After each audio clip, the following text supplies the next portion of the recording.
I was gonna say that it's also important that like there are already like Israeli police already are in the West Bank. They most of them speak Arabic. I feel like the police has a lot more Arabic speakers than the soldiers than the army does.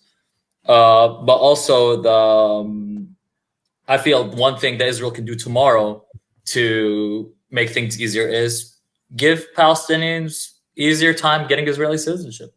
It just makes no sense to me that me, a Palestinian, I was born in Jerusalem, don't got a blue ID though. Because I'm not from there. Faraj, do you think Yeah, they would accept that? Do you think Palestinians would accept an Israeli I mean, citizenship? listen, whether Palestinians accept it or not, just have it out there, just as a show of goodwill. Just say like, here, if you guys want it, you guys can take it, and that just leave it like that, and maybe that could help in terms of slowly integrating Palestinians if that's what Israel wants. Because whatever this situation is now is not sustainable, and it's not going to last very long. I don't think so.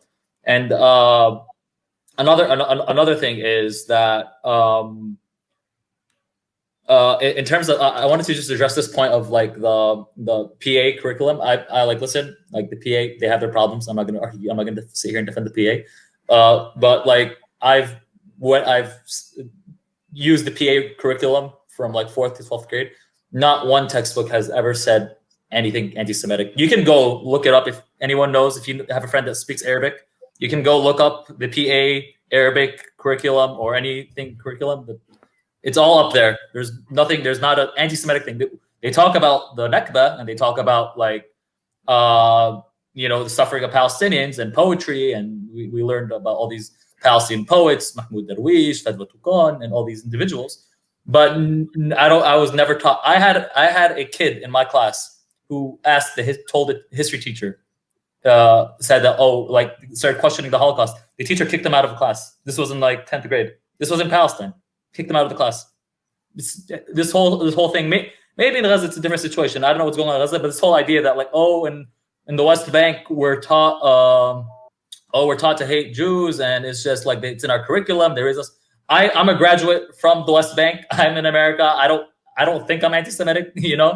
I've never gotten the impression that like I'm supposed to hate Jews for being Jews or something like that. Everything was in the context of the conflict, in the context of the occupation, in the context of nightly raids, of the night invasions, of the shooting of children, of all these sort of things.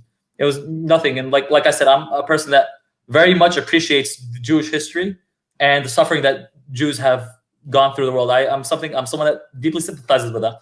But at the same time, I just find it troubling to use the suffering of Jews, whether it be in like the programs in Russia or the Holocaust in Germany and Poland, and use that to justify the ethnic cleansing of like Palestinians.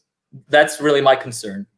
That like I want a state where anybody has a right to move into the land and set up and be part of a greater community of Palestinians, Muslims, Christians, and Jews, or Israelis, or whatever identity they want to hold.